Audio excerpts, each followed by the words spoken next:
The IC Core protocol has a total of 4 layers. They are the P2P layer, consensus layer, message routing layer, and execution layer. The message routing layer is responsible for transmitting messages within replicas. The message routing layer can parse blocks approved through consensus, extracting the messages from the blocks and placing them into the canister's queue.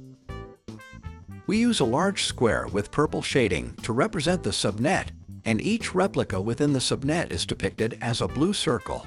Each replica has 4 layers of core protocols.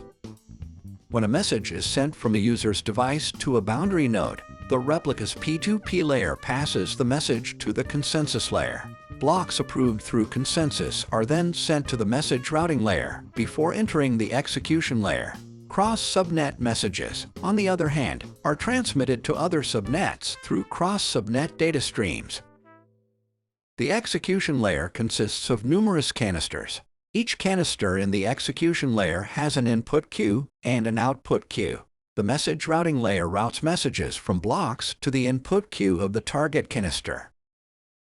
The output messages processed by the message routing layer fall into 3 categories: messages responding to users, intra-subnet invocation messages, and cross-subnet messages.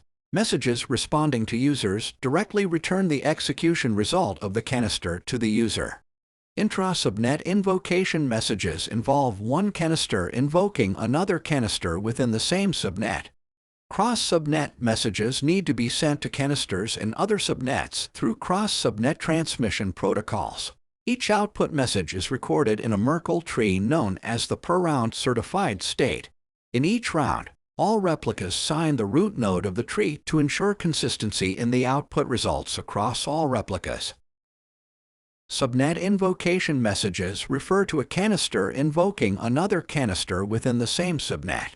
The state within each replica encompasses the entire state of the subnet, as a blockchain is composed of nodes storing the same data. Therefore, within a replica, the output messages from the execution layer's canisters can be directly placed into the input queue of another canister. This operation does not lead to inconsistency in the state across replicas. Now, let's summarize. The state of replica includes the canister state and the system state. The system state encompasses the canister's input and output queues, cross-subnet data streams, and the data structures of the entry history. In other words, the message routing layer and the execution layer together maintain the state of a replica. Additionally, the replica's state is updated in a fully deterministic manner, ensuring that all replicas within the subnet maintain an identical state.